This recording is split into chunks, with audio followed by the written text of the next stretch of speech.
There are plane crashes. There are miracle landings. And then there is this story. A plane that touched the ground with everyone alive. Not a single person harmed.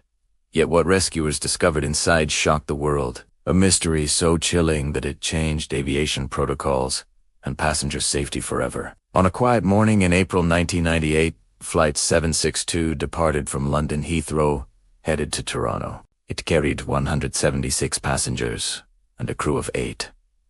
The weather was perfect, with clear skies. Nothing seemed unusual. Laughter filled the cabin as people settled in. Kids argued over who got the window seat. Businessmen were already typing away on their laptops, sending last-minute emails. Couples, excited for their trip, were busy planning their vacations. It felt like just another flight, completely, utterly normal. But somewhere above the vast, empty expanse of the Atlantic Ocean, silently and invisibly, something very wrong began to unfold. About 90 minutes into the flight, a flight attendant noticed something strange. A young woman in seat 14C appeared to be asleep, but her body was unnaturally still. Her meal tray was untouched. Her breathing was so shallow, it was almost invisible. The attendant leaned over to her colleague, whispering, "Should we try to wake her?" They tried. A gentle shake, a soft call of her name. But there was no response. That's when a cold sense of dread began to creep in. They checked her pulse. It was there, but it was faint. Frighteningly faint. That's when they looked around the cabin and realized, with a growing horror, that she was the only one. One by one, the crew moved through the aisles, checking on other passengers. They found a man in row 23, his head slumped against the window. A mother and her baby in row 18, both motionless, a teenager with headphones still in his ears, completely still. The pattern was the same.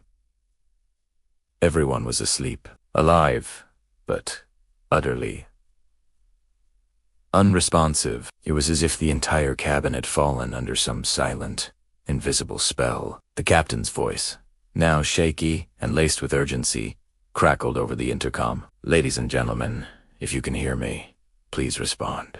Absolute silence. Not a single person moved. In the entire aircraft, only the pilots in the cockpit and one single flight attendant remained conscious. They were at 34,000 feet, sealed inside a metal tube, hurtling through the sky at over 500 miles per hour. Something had spread through the cabin without sound, without color, without smell. A slow, insidious oxygen leak. It wasn't sudden or dramatic enough to trigger the cabin pressure alarms. The oxygen masks, which are designed to drop automatically in a rapid decompression, remained tucked away in the ceiling panels. The pressure loss was too gradual, too subtle. Because of this, the passengers didn't panic. They didn't scream or gasp for air. They didn't even know anything was wrong. They simply, quietly, drifted away, unaware that they were suffocating in their seats. The slow onset hypoxia lulled their brains into a deep, dangerous sleep. The pilots realized they had only minutes, perhaps seconds, before they too blacked out. With their own minds growing fuzzy and their judgment clouding, they had to make a decision that went against every standard procedure. They initiated a move rarely attempted in commercial aviation. A full emergency dive from cruising altitude. This wasn't a gentle descent.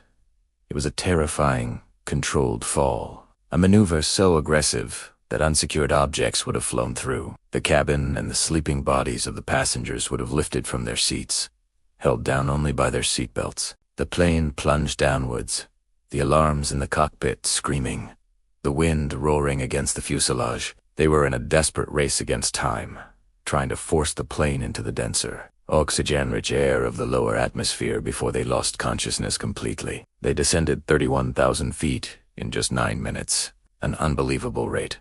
Their lives, and the lives of the 184 souls in the cabin behind them, depended on physics, quick thinking, and a measure of pure faith. The plane landed.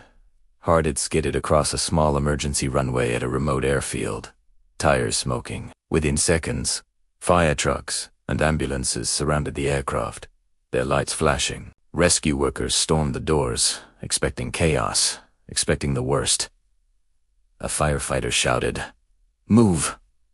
There are people inside." But what they found sent a profound chill through every single person on that rescue team. The cabin was silent. Really silent. Everyone was alive. They were breathing. Some had their eyes barely open, dazed and confused. But no one, not a single passenger, remembered the landing. They had no memory of the terrifying dive, the alarms, or the hard impact. It was as if 184 souls were stuck in a strange limbo between life and death. The subsequent investigation revealed the culprit.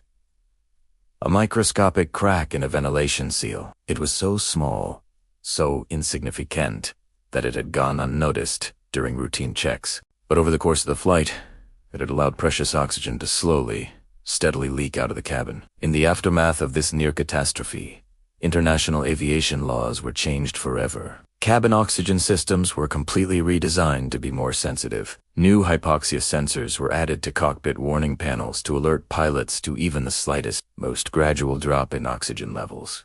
And most importantly, crew training was completely with new protocols and simulations specifically designed to prepare pilots and flight attendants for this exact type of silent, creeping emergency. Because of one flight, one cruise, desperate gamble, and one miracle landing, millions of future passengers were made safer. This incident served as a stark, chilling reminder of the invisible dangers of ULT-2 flight. Sometimes, the greatest tragedies are the ones that almost happen. A plane full of sleeping people, a crew of pilots fighting against time in their own fading consciousness, and a miracle that no one on board remembers yet. It's a story the world of aviation will never forget. Thanks for watching. If you found this story as fascinating as we did, don't forget to like this video and subscribe to our channel for more incredible true stories. We'll see you next time.